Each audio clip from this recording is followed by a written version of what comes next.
I don't know what I expected from moving to a small town, but I was certain it wasn't this.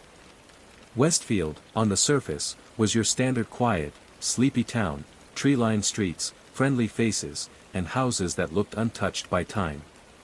It was exactly the escape I'd been looking for after a bad breakup and a few too many years in the relentless noise of the city. My house was small but comfortable, sitting at the corner of a cul-de-sac, backed by an endless stretch of trees that swayed lazily in the breeze. At first, everything seemed normal. The neighbors were friendly, though mostly kept to themselves. People waved if they passed you on the sidewalk, but that was the extent of it. I liked that. It felt like I could disappear in a place like this, where no one cared to look too closely. But then I noticed the couple living in the house next to mine. I saw them for the first time on my second day while I was unpacking boxes. I had paused to take a break and wandered outside to get a better look at my surroundings. Across the fence, I spotted them, a man and a woman, roughly my age. The woman seemed nice, if a little timid. She offered a half smile, raising her hand in a silent greeting before quickly looking away. The man, however, barely glanced in my direction. He was taller than me, with a wiry build and a harsh, almost calculating expression. His eyes seemed to linger a little too long before he went back to his car. At first, I thought nothing of it. People are different, I told myself, not everyone is going to be your friend. But there was something about the man's expression that unsettled me, like he was sizing me up, or worse, waiting for me to make the first move. As days went by, I started noticing little things. Odd things. I'd hear muffled arguments coming from their house late at night, though I could never make out the words. Sometimes, their lights would flicker on and off in rapid succession, like a strobe light, even when the rest of the neighborhood was silent and dark. Once or twice, I'd catch glimpses of the woman staring out from her upstairs window, her face partially hidden by the curtains. She always seemed to look away quickly when she noticed me watching, vanishing behind the thick drapes. About a week into my new life, I heard a loud crash in the middle of the night. I sat up, heart pounding, listening intently. It came from their house next door. I told myself it was nothing, maybe they'd dropped something, or maybe they were moving furniture. But a few minutes later, I heard it again. This time, there was no mistaking the sound of a heated argument, the man's voice sharp and filled with anger. I could hear the woman's voice too, but hers was softer, almost pleading. I didn't know what to do. I wasn't the kind of person to stick my nose where it didn't belong, and besides, people argued all the time. But as I lay there, staring at my ceiling, the shouting continued. The sounds were distorted through the walls, but it was clear they were escalating, objects breaking, something heavy slamming against the wall. Just as I was about to pick up my phone to call someone, anyone, the sound stopped. Abruptly. And everything fell silent. The silence was almost worse than the shouting. It hung heavy in the air, unsettling, as if the whole street was holding its breath. I sat there, unmoving, straining to hear anything, but there was nothing. Just the steady ticking of my bedside clock. I told myself I'd ignore it, forget it by morning. But that image of her, the woman at the window, lingered in my mind. The next day, I decided I'd try to talk to her, maybe casually, just to make sure everything was all right. But when I left my house, she was nowhere to be seen. In fact, their whole house was dark, the blinds drawn tight, and it seemed deserted. I shook it off and went about my day, convincing myself I'd overreacted, that I was imagining things. That night, I was woken again by strange noises. This time, it was a scraping sound, like something heavy being dragged across the floor. I sat up, rubbing my eyes, wondering if I was dreaming. The sound continued, moving through the walls. I could feel my skin prickling, that instinctive unease settling deep in my gut. I looked at the clock, 2:14 a.m. I lay there, holding my breath, listening as the scraping sound grew louder, then abruptly stopped. Just as I was about to try falling back asleep, I heard a loud knock. 3 heavy, deliberate knocks on my door. My blood turned to ice. I forced myself to move, to stand and walk toward the door, my hand hovering just over the doorknob. Through the peephole, I saw nothing but darkness.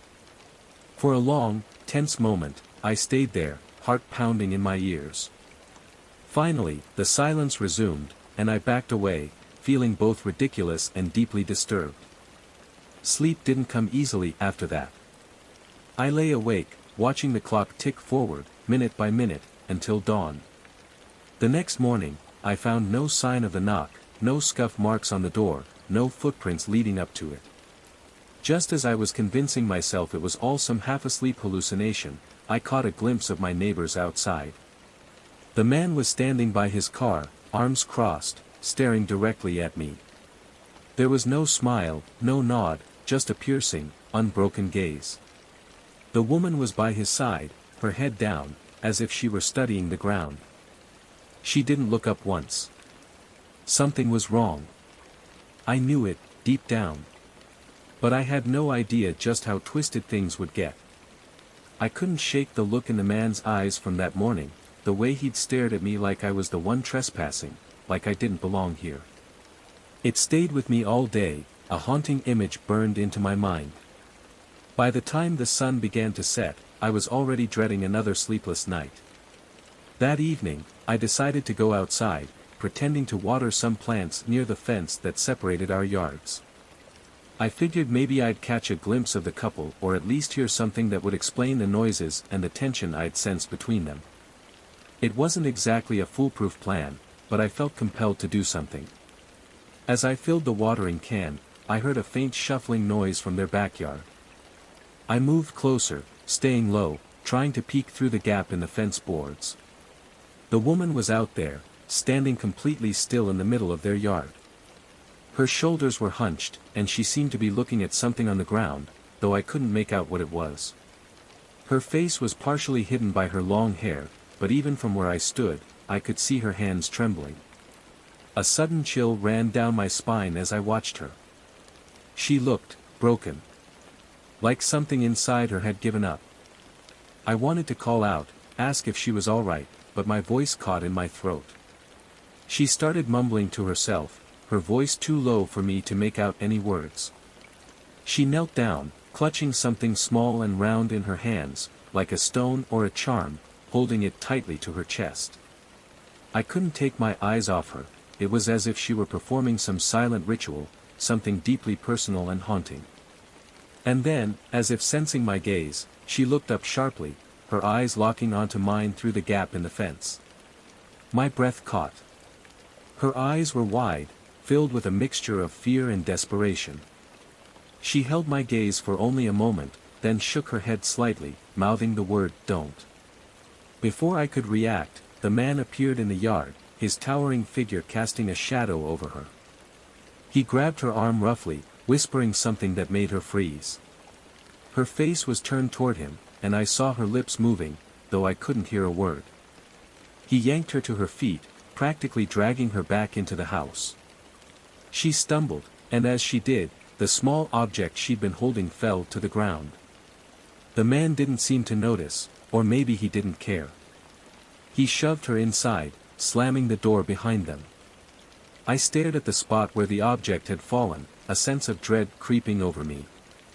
My first instinct was to go over there, to see what she'd dropped. But I hesitated, remembering her silent warning, "Don't." I spent the rest of the night haunted by that look in her eyes, by the way she'd mouthed that word. But more than anything, I was haunted by what I hadn't done, by the fact that I hadn't called out or done something to help her. My mind was a whirlwind of questions. Why did she look so afraid? And what was she trying to protect me from? Sleep didn't come that night. Every time I closed my eyes, I heard strange noises drifting through the walls. Soft, scraping sounds, whispers that seemed to fade in and out, almost like a conversation taking place just on the other side of my bedroom wall. I lay there in the dark, straining to hear, my heart pounding in my chest. Around 2 a.m., the noises stopped.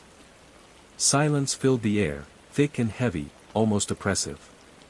I thought it was over, that maybe I could finally get some sleep, but then came the tapping, a faint, rhythmic knock on my window. I froze, barely breathing. The tapping continued, slow and deliberate, as if someone were trying to get my attention. I couldn't bring myself to look. The thought of what I might see outside, of who, or what, might be out there, kept me paralyzed. But after a few minutes, the tapping stopped, and I heard footsteps retreating across the yard. I exhaled, relieved, but I knew I wouldn't sleep a wink that night. By morning, I was exhausted, but the adrenaline and curiosity had taken over. I couldn't just ignore what I'd seen. The moment the sun rose, I stepped outside, crossing over to the spot where the woman had dropped the small object. My hands were shaking as I searched the ground, feeling almost as if I were trespassing in a place I wasn't meant to be. After a few moments, I found it, a tiny, silver locket, partially buried in the dirt. My fingers brushed it gently, brushing off the dirt, and I turned it over in my hand. It was engraved with something, a name, but it was so worn I could barely make it out. With a sudden surge of determination, I forced it open. Inside was a faded photograph of a little girl, no older than 5 or 6. She looked innocent, her eyes wide with that unmistakable childlike curiosity, a stark contrast to the haunting darkness I'd seen in the woman's eyes. I couldn't help but wonder if this child was her daughter or perhaps her younger self. Either way, it felt deeply personal, almost sacred. Before I could dwell on it further, a voice startled me from behind. "What are you doing?" I turned around to see him, the man, standing just a few feet away, watching me with a gaze so cold it made my blood run cold. His face was expressionless, but his eyes held a dangerous glint, as if he knew exactly what I was doing and resented me for it. I found this," I stammered, holding up the locket, trying to sound casual. "It was on the ground here." He stepped closer, his hand reaching out. I could feel the weight of his stare, and every instinct in my body told me to let it go, to avoid provoking him any further. But something stopped me, something deeper, a sense that this locket didn't belong to him. I placed it gently in his hand, forcing a small smile. "Didn't want it to get lost," I murmured. For a long moment, he just looked at me, his expression unreadable. Then he nodded, his fingers closing tightly around the locket. Without another word, he turned and walked back to the house, leaving me standing there, feeling a strange mix of relief and dread. I wanted to believe that was the end of it, that I'd seen the last of whatever dark secrets this couple was hiding. But deep down, I knew this was only the beginning. The events of the previous night haunted me, replaying in my mind like a movie stuck on repeat. The look in her eyes, the locket, the man's piercing gaze, all of it left me feeling both terrified and strangely responsible. I couldn't just let it go, not when every instinct was telling me something was very wrong next door. That afternoon, I went into town, hoping to clear my head. I just grabbed a coffee when I noticed a police cruiser parked outside the cafe. An officer was sitting inside, sipping his own coffee and thumbing through a notebook. Before I could talk myself out of it, I approached his window and knocked lightly.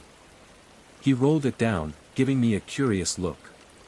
"Hey," I said, trying to sound casual, though I could feel my heart racing.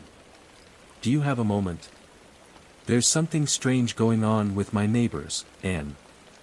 "I don't know, I just thought maybe someone should know." He looked at me with mild amusement.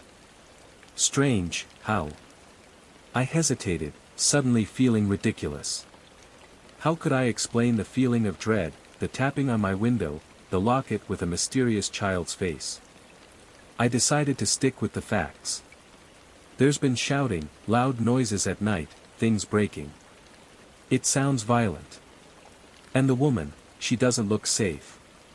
The officer's expression changed, growing more serious. "All right, I'll take a look. But if it's just a domestic argument, there's only so much I can do unless someone reports a crime. People fight, that's not illegal." I nodded, understanding his position but feeling disappointed. He handed me a card. "If you hear anything else, let us know. My name's Officer Parker." Thanks, I said, pocketing the card, though a part of me doubted he'd do much. That night, I stayed up late, convinced I'd hear something again. Sure enough, around midnight, the sound started, muffled voices, thuds, and then the unmistakable sound of glass shattering. I couldn't take it anymore. I grabbed my phone and slipped outside, determined to at least see what was going on. I kept to the shadows, moving closer to the side of their house. The blinds were drawn, but I could see faint light filtering through a gap, illuminating part of the living room. As I got closer, I realized the light wasn't steady, it flickered, casting strange shadows across the room. Holding my breath, I peeked through the gap. My heart skipped a beat at what I saw. The woman was standing in the middle of the living room, her back to me, facing the wall. She was holding a candle, the flame casting her silhouette in eerie shapes across the room. I noticed a large, crude symbol drawn on the wall in what looked like ash or charcoal, something circular with strange lines and symbols inside. She was muttering under her breath, rocking slightly, as if in a trance. Then I noticed him. The man was standing in the doorway, his face half hidden in shadow, watching her. But he wasn't looking at her with anger, he was smiling, a dark, twisted grin that made my skin crawl. His gaze was fixed on the back of her head, and he looked almost pleased. I was rooted in place, torn between the urge to get out of there and the need to know more. But before I could move, the woman stopped muttering. She tilted her head slightly, as if listening to something I couldn't hear. Then, in a voice barely above a whisper, she said, "I know you're watching." My blood turned to ice. She was talking to me. She slowly turned around, her face pale and her eyes wide, unblinking. Her gaze fixed on the window, piercing through the darkness directly at me. I stumbled backward, tripping over my own feet, barely catching myself before I hit the ground. My heart was racing, and I scrambled to get back to my house, not daring to look back. Once inside, I locked the door and bolted it for good measure, backing away slowly until I hit the wall. I couldn't shake the feeling that I'd seen something I wasn't supposed to, something far darker than a simple argument between a couple. Sleep was out of the question. I stayed up the entire night, waiting for the first light of dawn to chase away the shadows. But as morning came, I couldn't bring myself to leave the house. I just sat there, staring out the window at their quiet, unassuming home, wondering how something so evil could be hiding behind such ordinary walls. Later that afternoon, I heard a knock at the door.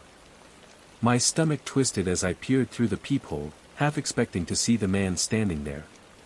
But it was Officer Parker. I let him in, trying to play it cool, though I was certain he could see the fear in my eyes. He got straight to the point. "I stopped by your neighbor's place this morning," he said, crossing his arms. Everything seemed fine. Fine. I repeated, unable to hide my frustration. "Did you actually talk to them?" "Yes," he said, giving me a long, measuring look. "They were polite. A little reserved, maybe, but there was nothing to suggest anything unusual. They denied any arguments, said they'd been keeping to themselves." I clenched my fists, feeling a surge of anger. "You're telling me you believe them?" "Officer, I saw." He held up a hand to silence me. "I'm not saying I believe them, but without concrete evidence, there's nothing I can do. I'll keep an eye on the place, but I need you to be careful. Sometimes we see things differently when we're under stress, you know." His words stung, like he was brushing me off as paranoid. But deep down, I understood his position. People don't believe in evil until it's staring them in the face. As he left, I was left with a sinking feeling in my stomach. I had tried to tell someone, to get help, but no one was taking this seriously. Whatever was happening next door, I was on my own. That night, the sound started again.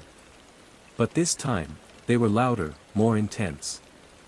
I sat by the window, watching as shadows flickered across the walls, twisted shapes dancing in the dim light. My hand hovered over my phone, debating whether to call Officer Parker again, when I heard it, a faint voice calling my name, like a whisper drifting through the night. Ethan.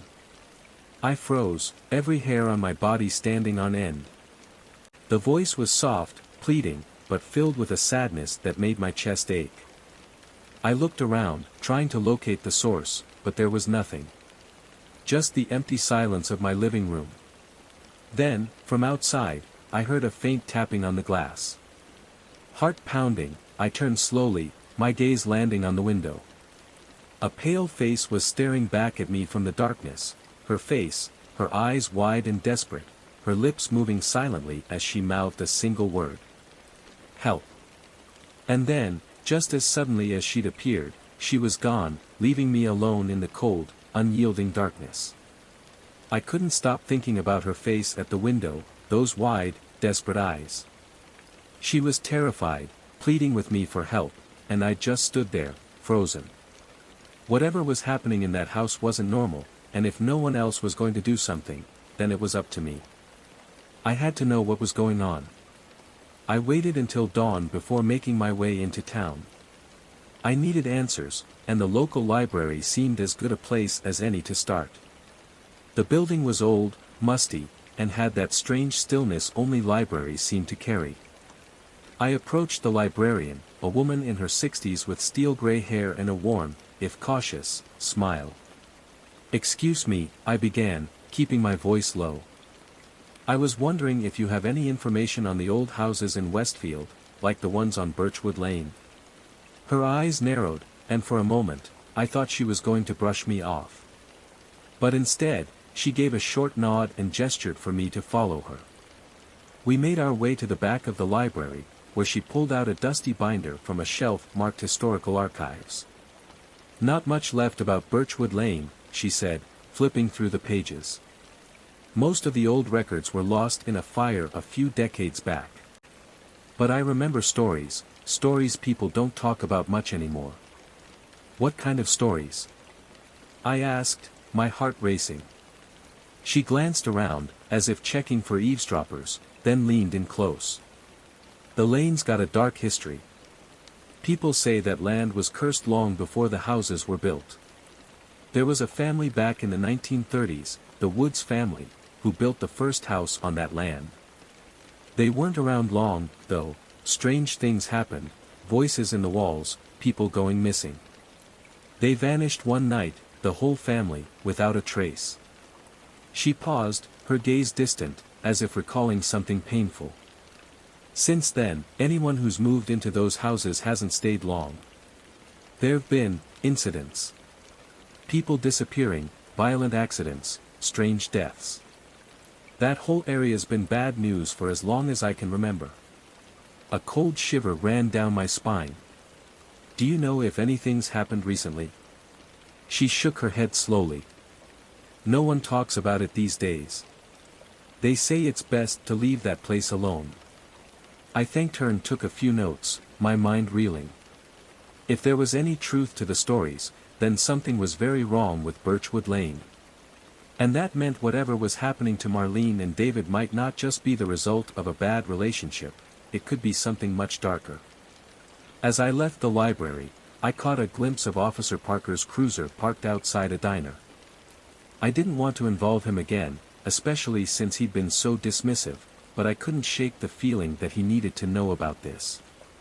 "Ethan, wasn't it?" he asked as I slid into the booth across from him. His tone was wary, and I could tell he was expecting me to bring up my neighbors. "Look, no, you think I'm just some paranoid guy who's new in town," I started, "but there's something seriously wrong with that house. I did some research, and there's a long history of strange events on Birchwood Lane. Disappearances, deaths, this isn't just some coincidence." He sighed, rubbing his temples. "And you think that means, what? They're haunted? Cursed?" "I don't know," I admitted, "but something's wrong. The woman, I don't even know her name, she's trying to reach out, trying to get help." He studied me for a moment, the lines around his eyes deepening. Finally, he nodded, though it seemed more out of resignation than belief. "All right, Ethan. If it'll put your mind at ease, I'll make another visit tonight. I'll try to talk to them again. Relief washed over me, though I could still sense his skepticism. But that was enough. At least someone else would see what I'd been seeing. Maybe with a witness, we could figure out what was really going on. I went home, the unease settling into my bones. The afternoon dragged by, and as dusk fell, I found myself anxiously pacing, glancing at the house next door. Their lights remained off, casting the whole place in shadows. Just as I was beginning to wonder if they were even home, I saw Officer Parker pull up. I watched from my window as he approached their front door, knocking loudly. For a long moment, there was silence. Then, slowly, the door opened, and David stepped out, his face masked with a look of polite indifference. They exchanged a few words, too soft for me to hear, before Parker gestured toward the house, asking to go inside. David hesitated, his face darkening for a split second before stepping aside. I leaned closer to the window, heart pounding, trying to catch any glimpse of what might happen inside. But as the minutes passed, all I could see was the occasional shadow flitting across the windows. The wait was agonizing. Finally, after what felt like hours, Parker re-emerged. He looked shaken. His face was pale, his movements slow, like he was in a daze. He climbed back into his cruiser, barely glancing at the house as he pulled away. I couldn't resist any longer. I threw on a jacket and ran outside, waving him down before he could leave. He rolled down the window, his face lined with something I hadn't expected, fear. "What happened?" I asked, struggling to keep my voice steady. He swallowed, his hand trembling slightly as he ran it through his hair. I don't know. The woman, she wouldn't speak to me, wouldn't even look at me. But the man, David, he kept smiling, like he knew something I didn't. And then, he trailed off, staring into the distance. It was like someone else was in there, watching. I can't explain it. It's like the air in that house was wrong. I could feel my stomach twisting. "So, you believe me now?" He nodded slowly, a haunted look in his eyes. "Whatever's going on in that house, it isn't right. But we have no grounds for a search, nothing solid to go on. We'd need a complaint from the woman herself. And I don't think that's coming." I returned to my house, the heavy weight of dread pressing down on me. It was clear I couldn't rely on anyone to do anything, not unless I could somehow find proof of what was happening. But how could I, when even looking into that house seemed to twist the very air with something unnatural? That night, as I lay in bed, a low hum filled the air, vibrating through the walls. It grew louder, filling my room with an oppressive energy, until it was all I could hear. Then, through the haze of the noise, a voice whispered in my ear, so close it felt like someone was right beside me. "Stay away." I bolted upright, gasping, my skin crawling with goosebumps. I looked around, but I was alone, the room silent. It was only then I realized I had a text on my phone, a message from an unknown number. "Please stop. You're only making it worse." The words sent a chill through me, and I knew exactly who had sent it. But how had she gotten my number? And why was she so afraid? I lay awake, staring at the ceiling, feeling like I was trapped in some twisted nightmare I couldn't wake up from. I thought about that old story of the family that had vanished, about the strange symbols on their walls, and that warning from the librarian. If I'd known what was coming, I might have turned back then. But it was too late, I was already too deep, and there was no escaping whatever darkness had taken root in that house. The warning text from Marlene was burned into my mind. "Please stop. You're only making it worse." But how could I stop? She was pleading for help, even if she wasn't saying it outright. I couldn't just walk away now. The strange events, Officer Parker's reaction, and Marlene's haunting gaze from the window, everything screamed that something sinister was happening, and the thought of leaving her in that place was unthinkable. That night, I waited until the street was empty and the lights in my neighbor's house went dark. I decided I would leave a note in their mailbox, just a brief message for Marlene, letting her know she wasn't alone. I wrote out a few quick words, folded the paper, and slipped outside, moving as quietly as I could. I made my way to their front door, hoping I could slip the note into the mailbox without drawing any attention. Just as I reached their porch, I froze. The faint sound of crying drifted from inside, Marlene's voice, muffled, broken, like she was struggling to breathe between sobs. My hand tightened around the note as I fought the urge to knock on the door, to call out to her. But something stopped me. A shadow moved behind the curtains, a figure walking slowly across the room. It was David. He was pacing, his movements unnaturally slow, like a predator waiting for the right moment to strike. The room was dimly lit, casting eerie shadows across his face, which was twisted into a grin so unsettling that it made my stomach churn. Suddenly, the front door swung open, and David stepped outside, his eyes locking onto me instantly. My breath caught as he stared at me, his gaze dark and unreadable. He didn't say a word, but his expression spoke volumes. It was a look of warning, of control, a silent message that he was fully aware of what I'd been doing. "Something I can help you with?" he asked, his tone deceptively polite. I thought I heard something, I stammered, feeling my face flush. I wanted to make sure everything was all right. His grin widened, though his eyes remained cold and calculating. "Everything's fine, Ethan. Just a small disagreement.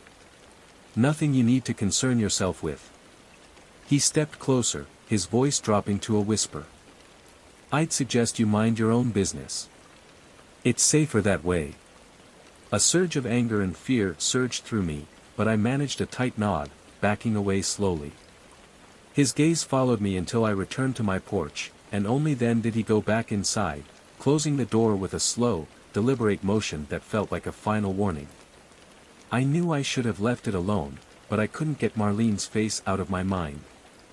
I needed to know the truth, to understand what was really going on behind that door.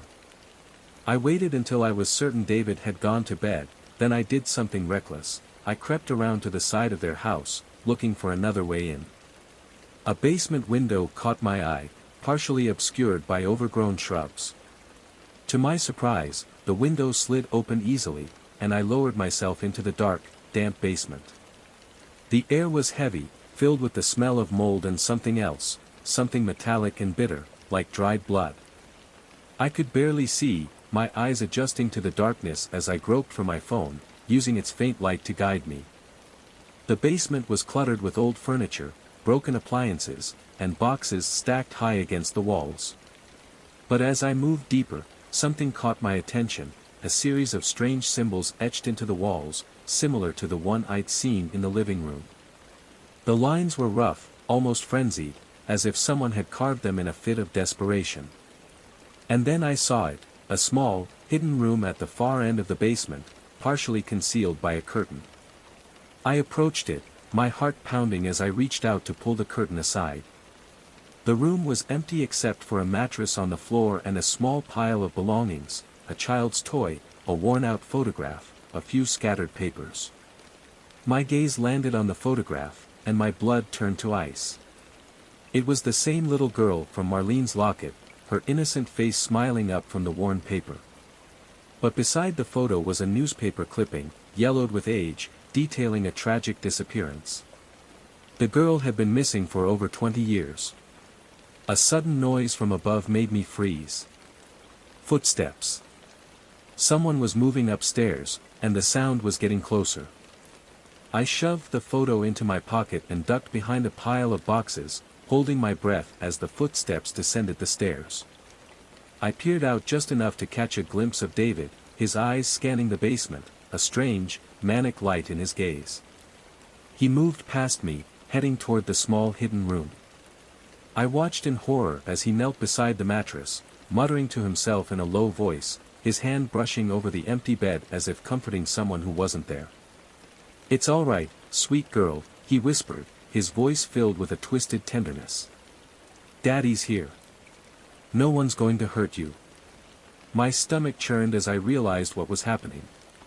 The girl, the one in the photograph, the one from the newspaper clipping, he thought she was still here. But that was impossible. She'd been missing for 2 decades. And yet, something in his voice, the way he spoke to the empty bed, made me doubt my own senses. I waited until he finally left, the basement returning to silence. I knew I had to get out, but as I turned to leave, a cold hand gripped my wrist.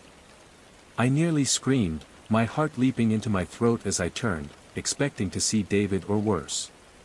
But it was Marlene, her face pale and streaked with tears. "Please," she whispered, her grip tight. "You have to go. He'll find you. He always does." "Marlene, what's going on? Why can't you leave? Is he keeping you here?" Her gaze darted to the stairs, fear etched across her face. "It's not him, not just him. The house, it won't let me go. None of us can leave." I stared at her, struggling to make sense of her words. "What do you mean?" "Marlene, I can help you. We can get out of here." She shook her head, her eyes filled with a hopelessness that chilled me to the bone. "You don't understand. I've tried. I've tried so many times, but it just brings me back. Every time, it brings me back." I felt the weight of her words sinking in, the horror of what she was saying settling over me. She wasn't just a prisoner of David, she was trapped by something far darker, something rooted in the walls of this cursed house. Before I could respond, we both heard it, the creak of footsteps from the floor above. David was moving again, his shadow stretching across the basement stairs. Marlene's grip tightened, her eyes pleading. "Please, go. For your own sake. Don't look back." I nodded, heart racing, and made my way back to the basement window, climbing out as quietly as I could. Once outside, I sprinted back to my house, locking the door behind me, my body trembling with fear and adrenaline. As I sat alone in the darkness, the full weight of what I discovered began to sink in. This wasn't just a case of domestic violence or mental illness. There was something deeply wrong with that house, something that defied logic or reason. Marlene was right, it wouldn't let her go. And now, I had a terrible feeling that it wouldn't let me go either. I barely slept that night. Every time I closed my eyes, I saw Marlene's haunted face, heard David's twisted voice whispering to that empty bed, felt the icy grip of something ancient and malevolent clutching at my chest. I'd thought this was about helping her escape a dangerous husband, but it was so much worse. They were both trapped, held by something beyond our world.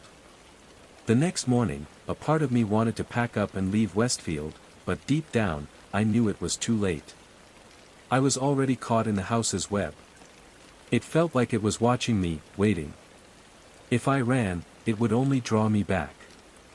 I decided to make one last attempt to reach Marlene, to convince her to leave with me.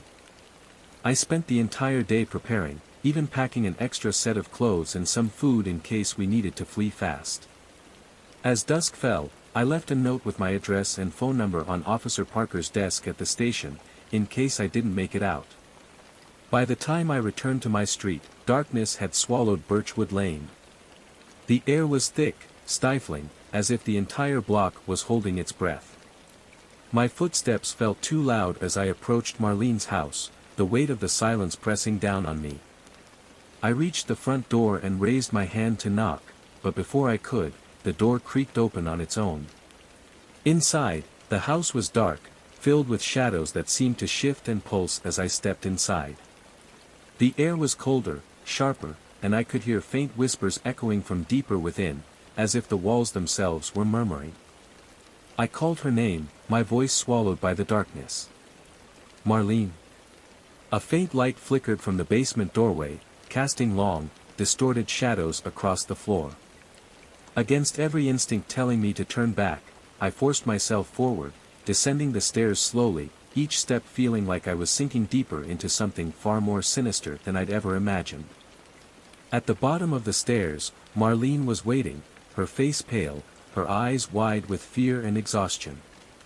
She held a small candle, its light casting eerie shadows across her face. "I told you not to come back," she whispered, her voice trembling. "We have to go, Marlene," I said, my voice steady, though my hands were shaking. "You don't have to stay here. Whatever this is, it's feeding off your fear. We can escape together." She shook her head, backing away slowly, her gaze flickering towards something behind me. "It's too late. He's waiting." Before I could react, I felt a cold, suffocating presence close in around me. The basement door creaked shut, plunging the room into near darkness. My heart pounded as I turned, and there, at the far end of the basement, stood David, his face twisted in a grotesque grin, his eyes hollow and empty.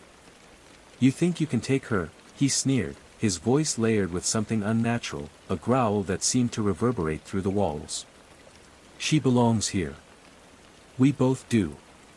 Marlene clutched her hands to her chest, her eyes pleading. "Please, Ethan, just go." But it was too late. I could feel the walls closing in, the darkness thickening, pressing against me like a living thing. The symbols on the walls seemed to pulse with a sickly, faint glow, their lines shifting and twisting, as if alive. I turned to Marlene, desperation in my voice. "Marlene, fight this. You don't have to stay here with him. This house, this thing, it's feeding off both of you."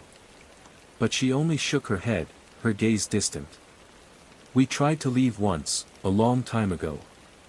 But it wouldn't let us go. It brings us back every time. And now you're part of it." I felt the air grow colder, saw my breath misting in the faint candlelight. David took a step closer, his face contorting into something monstrous, inhuman. "No one leaves, Ethan. This house has claimed us all." Suddenly, the basement walls began to pulse, the symbols glowing brighter, casting strange, twisted shadows across the room.